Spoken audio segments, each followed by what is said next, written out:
वदनी कवल घेता नाम घ्या श्री हरीचे. सहज हवन होते नाम घेता फुकाचे. जीवन करी जीवित्वा अन्न हे पूर्ण ब्रह्म. उदर भरण नो हे जाणीजे यज्ञ कर्म. नमस्ते फ्रेंड्स.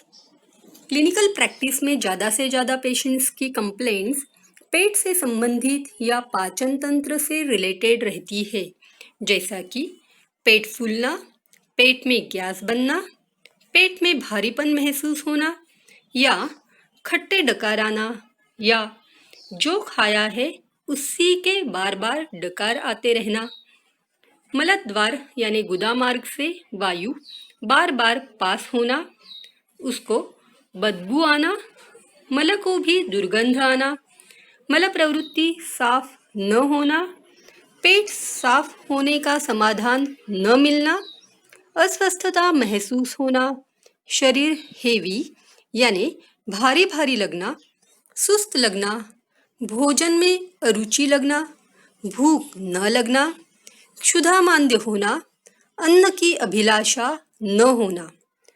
अगर किसी को भी इनमें से बहुत ज़्यादा कंप्लेंट्स है तो ये पाचन संबंधी अजीर्ण व्याधि के ग्रस्त होने का अनुमान है. अजीर्ण का मतलब है इनडाइजेशन.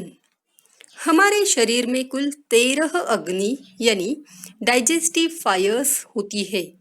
उनमें सबसे प्रधान अग्नि जाठराग्नि मानी जाती है. अगर आपकी जाठराग्नि उचित काम कर रही है तो आपके शरीर में आयु और बल की स्थिति उत्तम है, ऐसा माना जाता है. आयुर्वेद में कहा गया है रोगा सर्वेपि मंदेग्नो. इसलिए पाचकाग्नि का बल सदा सर्वदा बना रहे, इसके लिए हितकर आहार विहार का सेवन समुचित मात्रा में करना अत्यंत जरूरी है.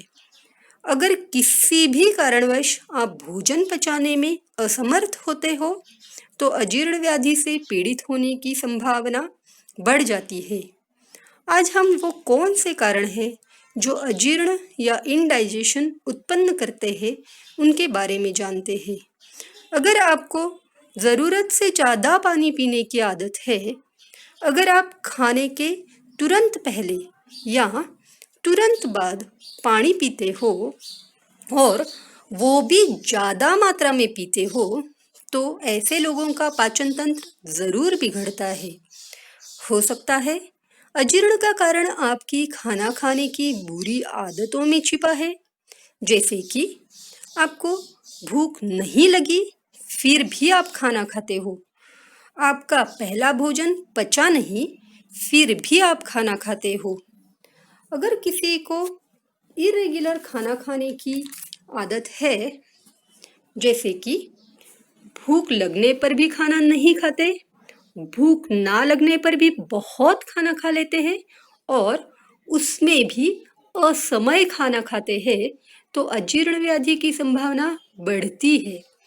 अगर कोई बासी खाना खाता है, किसी को हमेशा चिल्ड या फ्रिज में रखी हुई चीज़ें ही खानी पसंद है, बहुत ही ठंडा चिल्ड पानी पीने की आदत है, हमेशा मिठाई जैसे स्वीट्स खाने की आदत है, स्वीट्स या मिठाई जैसे पदार्थ जो कि पचने में बहुत ही हेवी होते हैं, या फिर तली हुई चीज़ें, बेसन से बने पदार्थ जैसे फरसान इत्यादि खाने की आदत है, अगर हमेशा ही बाहर की चीज़ें खाने की आदत है, जैसे कि जंक फूड, इंस्टेंट फूड खाने की आदत है, अगर आप हमेशा ही प्रिजर्व फूड को प्रेफरेंस देते हो तो यह भी पाचन तंत्र बिगाड़ने वाला प्रमुख कारण है.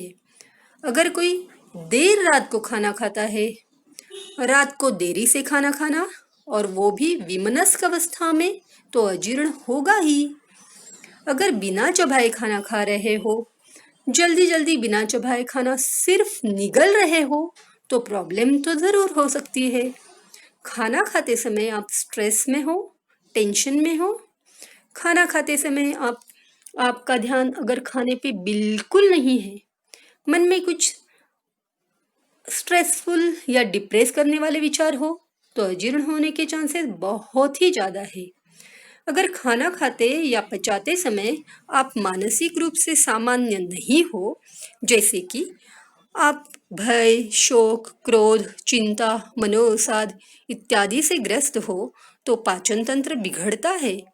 अगर किसी को अकाल सोने की आदत है, जैसे कि लेट नाइट तक जागते रहना या सुबह लेट उठना या दोपहर में लंबे समय तक गहरी नींद लेना या खाने के तुरंत बाद सोना, इनमें से कोई सी भी आदत है और वो भी लंबे समय से चली आ रही है, तो ये बुरी आदतें पाचन तंत्र के बिगाड़ में ज़रूरी कारण बन सकती है। अगर आप खाने के तुरंत बाद एक ही जगह पे ज़्यादा समय तक बैठे रहेंगे, तो आपको अजीर्ण हो सकता है। नींद, मल प्रवृत्ति या वायु जैसी नैसर्गिक वेग या नेचुरल अर्जेस को आप जानबूझकर हमेशा ही सप्रेस करते हो, तो आपको इंडाइजेशन की शिकायत हो सकती है।